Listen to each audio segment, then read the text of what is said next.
নমস্কার বন্ধুরা, তো যারা এই পিকচারটা দেখতে পাচ্ছেন, পোকোর তরফ থেকে অলরেডি টিজার শুরু হয়ে গেছে যে পোকো X6 সিরিজ খুব তাড়াতাড়ি আসতে চলেছে। পোকো X6 সিরিজের মধ্যে পোকো X6 5G আর X6 Pro দুটো স্মার্টফোন কনফার্ম লঞ্চ হবে। তো এই জন্য এই ভিডিওতে আমরা ডিসকাস করবো যে X6 Pro বলে যে স্মার্টফোনটা আসতে চলেছে, এটার পুরো স্পেসিফিকেশন, প্রাইস আর যে দামে এটা লঞ্চ হবে তো সেই দামে সবচেয়ে ভালো ডিভাইস হবে কি হবে না, এই ভিডিওতে আমরা এটা সম্বন্ধে আলোচনা করব। তো চলুন শুরু করা যায় ভিডিওটা কোনো সময় নষ্ট না করে। আপনি যদি গ্যাজেটল বাংলা চ্যানেলে প্রথমবার আসেন আর এরকম বাংলা টেক ভিডিও ডেইলি দেখতে চান, তাহলে গ্যাজেটল বাংলা চ্যানেলটা সাবস্ক্রাইব অবশ্যই করে নেবেন। তো প্রথমত আলোচনা করবো এই স্মার্টফোনটার ডিজাইন সম্বন্ধে। তো জেনারেলি দেখতে পাচ্ছেন এই যে পোকো X6 Pro, পেছন দিকে দেখতে হবে এক্স্যাক্টলি এরকম। ফোনটা আপনি টোটাল তিনটে কালারে পাবেন, একটা হলো ব্ল্যাক, একটা হোয়াইট আর একটা মিন্ট। এর থিকনেস হলো 8.1 মিলিমিটার আর ওয়েট 198 গ্রাম। আর এর পেছন দিকে যে মেটেরিয়াল ওটা হলো গ্লাস ব্যাক। ডিসপ্লের দিক থেকে এতে আপনি পাবেন 6.67 inch 1.5K 12 bit 120 hertz super AMOLED display, তার সঙ্গে 480 হার্জের টাচ স্যাম্পলিং রেট, 2160 হার্জের ইনস্ট্যান্ট টাচ স্যাম্পলিং রেট, 1920 হার্জের পিডালন ডিমিং রেট, 1800 নিটসের brightness, 20:9 aspect ratio, 93% screen to body ratio. ডিসপ্লের যে সার্টিফিকেশন সেটা হলো HDR10+ ডলবি ভিশন দুটোরই সার্টিফিকেশন, আর তার সঙ্গে গোরিলা গ্লাস 5 ডিসপ্লে প্রোটেকশন। তার মানে সোজা কথা বলতে গেলে প্রাইস পয়েন্টের হিসাবে সবচেয়ে বেস্ট ডিসপ্লে এতে আপনি দেখতে পাবেন।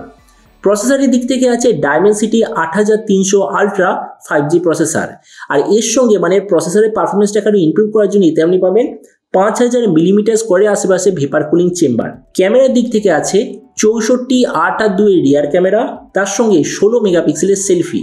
এই রিয়ার ক্যামেরার সঙ্গে আপনি OIS, EIS দুটোরই অপশান পাবেন। এই যে স্মার্টফোনটা দুটো থেকে তিনটে ভেরিয়েন্টে টোটাল লঞ্চ হবে, কিন্তু স্টার্ট হবে 8/256 থেকে।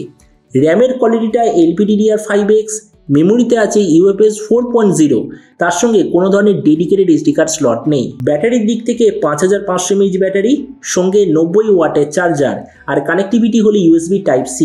তো এবারই স্মার্টফোনের বাকি কিছু ফিচার বলতে গেলে এতে আপনি পাবেন Android 14 out of the box, কোনো ধরনের 3.5mm জ্যাক নেই, ডুয়েল স্পিকার, আর যেটার সঙ্গে আছে আন্ডার ডিসপ্লে ফিঙ্গারপ্রিন্ট সেন্সার আর IP54 এর সার্টিফিকেশন। আর এই সফটওয়্যার আপডেট সাইকেলের দিক থেকে বলতে গেলে 2 বছরের মেজর OS আপডেট আর 3 বছর সিকিউরিটি পেয়ে যাবেন। তো এবার সবচেয়ে মেন জিনিস, এই যে স্মার্টফোনটা কবে লঞ্চ হবে, কী দামে লঞ্চ হবে। দেখুন, আমরা যেটা লঞ্চ ডেট বলি যতদূর মনে হচ্ছে আগামী 1.5 মাসের মধ্যে লঞ্চ হয়ে যাবে। আর এরপর যদি আমরা প্রাইস সম্বন্ধে বলি, তো এই স্মার্টফোনটা চায়নাতে কয়েকদিন আগে একটা স্পেশাল ফোন লঞ্চ হয়েছিল যেটার নাম হচ্ছে Redmi K70E। এটা আসলে ওটারই রিব্র্যান্ডেড ভার্সন হবে। ওই যে K70E, এই স্মার্টফোনটা চায়নাতে লঞ্চ হয়েছে 2000 ইউয়ানে। তাহলে যখন ইন্ডিয়ান মার্কেটে লঞ্চ হবে ফোনটা কত হবে, ওই ধরে নিন 30,000-এর আশেপাশে। আর আপনাদের ভিডিওটা বাংলাদেশ থেকে দেখে থাকেন, বাংলাদেশে লঞ্চ হওয়ার কথা 40,000 বাংলাদেশি টাকার আশেপাশে। তো এবার সব ভিডিওর মধ্যে কিন্তু আপনাকে জানাবো এই যে স্মার্টফোনটা যে আসতে চলেছে এটা কি প্রাইস পয়েন্টের মধ্যে সবচেয়ে ভালো, নাকি এর চেয়ে বেটার অন্য কোনো স্মার্টফোন অ্যাভেলেবেল আছে। তো দেখুন, এই যে ফোনটা যে আসতে চলেছে এটার মেন টার্গেট কি, সবচেয়ে ম্যাক্সিমাম পারফরমেন্স প্রোভাইড করা। এবার সবচেয়ে ম্যাক্সিমাম পারফরমেন্স আর একটা ব্র্যান্ড প্রোভাইড করে, ফোনটার নাম হলো iQOO Neo 7 Pro, ওই 30-31,000-এর আশেপাশে অ্যাভেলেবেল আছে। তো ওই জন্য আমরা যদি iQOO Neo 7 Pro এর সঙ্গে পোকো X6 Pro এর কম্পেয়ার করি, প্রথমত ডিসপ্লে এই দিক থেকে পোকো নো ডাউট বেটার, কেননা 1.5K ডিসপ্লে।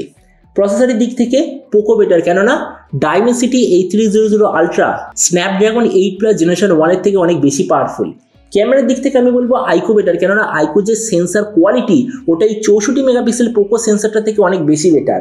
ভেরিয়েন্ট মানে সেম প্রাইস পয়েন্টে সবচেয়ে বেশি র্যাম, স্টোরেজের কোয়ালিটি আর কোয়ান্টিটির দিক থেকে পোকো বেটার।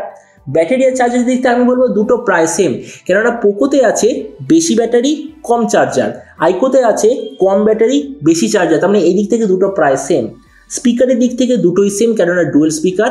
OS আপডেটের দিক থেকে দুটো এক্স্যাক্টলি সেম। তারপরে দেখুন, ভিডিও লাস্টে আমি এটাই বলবো, যদি আপনার টার্গেট থাকে আগামী 1.5 মাসের মধ্যে কোনো এমন স্মার্টফোন নেওয়া যেটার মেন টার্গেট হবে ওই 30,000 ইন্ডিয়ান টাকার আশেপাশে সবচেয়ে বেস্ট গেমিং পারফরমেন্স দেওয়া, তো আমার মতে মনে হয় পোকো X6 Pro আপনাদের জন্য হবে সবচেয়ে বেস্ট চয়েস। তো এবার আপনি যখন অবশ্যই জানাবেন এই যে পোকো তরফ থেকে নতুন স্মার্টফোনটা যে আসতে চলেছে এটা স্পেসিফিকেশন দেখে আপনার কি মনে হয়, আর যে দামে এটা লঞ্চ হবে তো সেই দামে আপনি কি এটা নিতে চান, নাকি অন্য কোনো স্মার্টফোন আপনি চুজ করতে চান।